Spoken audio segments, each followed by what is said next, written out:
ഡൽഹിയും പരിസര പ്രദേശങ്ങളും കേന്ദ്രീകരിച്ച നവജാത ശിശുക്കളെ മോഷ്ടിച്ച് സമ്പന്നർക്ക് വിൽക്കുന്ന സംഘം പിടിയിൽ. ഡൽഹിയിലെ ദ്വാരകയിൽ നിന്നാണ് 3-അംഗ സംഘം പിടിയിലായത്. സംഘത്തിന്റെ കയ്യിൽ നിന്നും 4 ദിവസം മാത്രം പ്രായമായ കുഞ്ഞിനെ രക്ഷിച്ചതായി ഡൽഹി പോലീസ് അറിയിച്ചു.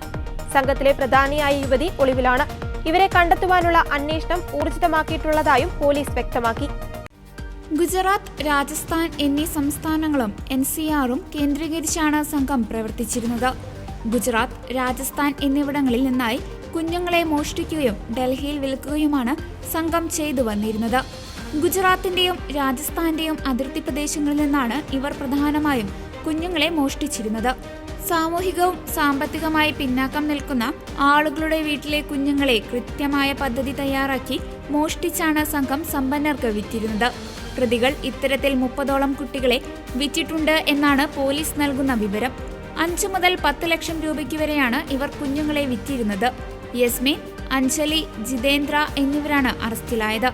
സംഘത്തെ നയിച്ചിരുന്ന സരോജ് എന്ന സ്ത്രീയാണ് ഇനി പിടിയിലാവാനുള്ളത്. സംശയാസ്പദമായ 20ഓളം ഫോൺ കോളുകൾ പരിശോധിച്ചാണ് പോലീസ് കുറ്റവാളികളെ കുരുക്കിയത്. ഏപ്രിൽ 8-ന് ഉത്തം നഗറിൽ നിന്നാണ് സംഘം പിടിയിലായത്. ചോദ്യം ചെയ്യലിൽ സരോജിന്റെ നിർദ്ദേശപ്രകാരമാണ് തങ്ങൾ പ്രവർത്തിച്ചിരുന്നത് എന്നാണ് പ്രതികൾ നൽകിയിരിക്കുന്ന മൊഴി. ഇവർക്ക് ഏകദേശം 40 വയസ്സ് പ്രായം വരും.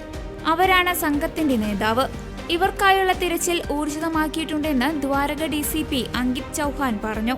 ഡൽഹി NCRയിലെ സമ്പന്ന കുടുംബങ്ങളുമായി സരോജ് നേരിട്ടാണ് ഇടപാട് നടത്തിയിരുന്നത്. ഇത്തരം കാര്യങ്ങളിൽ മറ്റ് അംഗങ്ങളെ അടുപ്പിച്ചിരുന്നില്ല. മാത്രമല്ല, ഫോണിലൂടെ മാത്രമാണ് ഇവർ കാര്യങ്ങൾ സംസാരിച്ചിരുന്നത്. എവിടെ നിന്ന് കുഞ്ഞിനെ മോഷ്ടിക്കണം, എവിടെ എത്തിക്കണം എന്നെല്ലാം സരോജാണ് ഫോണിലൂടെ നിർദ്ദേശം നൽകിയിരുന്നത്. എന്നാൽ പണം കൈപ്പറ്റുന്നത് മാത്രം സരോജ് നേരിട്ടായിരുന്നു.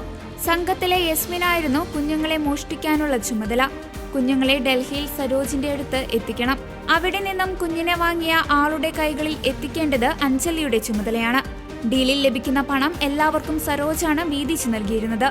അഞ്ജലിയും യസ്മിനും നേരത്തെ നിയമവിരുദ്ധമായി വാടക ഗർഭധാരണം നടത്തിയിട്ടുണ്ട്. മനുഷ്യക്കടത്തുമായി ബന്ധപ്പെട്ട് അഞ്ജലിയെ നേരത്തെ CBI അറസ്റ്റ് ചെയ്തിരുന്നു. പിന്നാലെ ജാമ്യത്തിലിറങ്ങിയാണ് ഇവർ വീണ്ടും കുറ്റകൃത്യങ്ങൾ ചെയ്തു തുടങ്ങിയത്.